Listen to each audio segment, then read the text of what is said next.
হৃদরোগে আক্রান্ত হয়ে পরপারে পাড়ি জমালেন বারুইগ্রাম শেরপুরের বিশিষ্ট সামাজিক ব্যক্তিত্ব আব্দুল আজিজ সাহেব। প্রয়াতের আকস্মিক প্রয়াণের খবরে শোকস্তব্ধ হয়ে পড়েছে বারুইগ্রাম চেরাগী সহ বৃহত্তর এলাকা।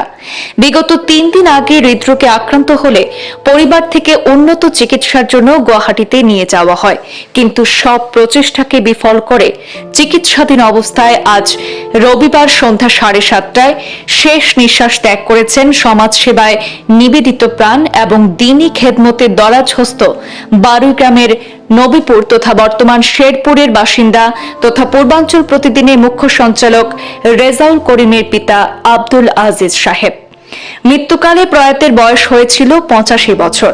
আগামীকাল সোমবার বিকেল 4টায় প্রয়াতের পৈতৃক বাড়ি নবীপুরে পবিত্র জানাজার নামাজ শেষে সেখানেই তাকে সমাহিত করা হবে বলে পারিবারিক সূত্রে জানানো হয়েছে। জানা যায়, প্রয়াত আব্দুল আজিজ সাহেব বেশ কিছুদিন ধরেই বার্ধক্যজনিত সমস্যায় ভুগছিলেন। এর মধ্যেই বিগত 3 দিন আগে গভীর রাতে হঠাৎ করে অসুস্থ হয়ে পড়লে তাৎক্ষণিকভাবে চিকিৎসাধীন করা হয়। এরপরে তিনি হৃদরোগে আক্রান্ত হয় বিষয়টি স্পষ্ট হয় পরিবার।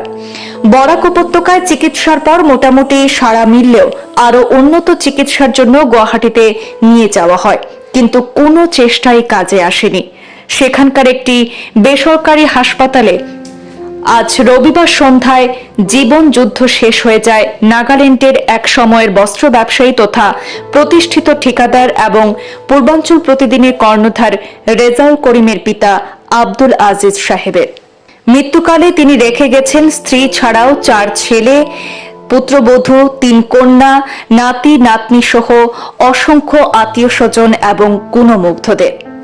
এদিকে শেষ খবরে জানা গেছে, প্রয়াত আব্দুল আজিজের মৃতদেহ নিয়ে স্বজনরা গুয়াহাটি থেকে সড়ক পথে বাড়ির উদ্দেশ্যে রওনা দিয়েছেন।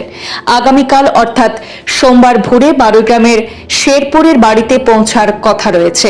প্রয়াতের পৈতৃক বাড়ি বারুইগ্রামের নবীপুরে শেষকৃত্যের প্রস্তুতি চলছে বলে জানা গেছে।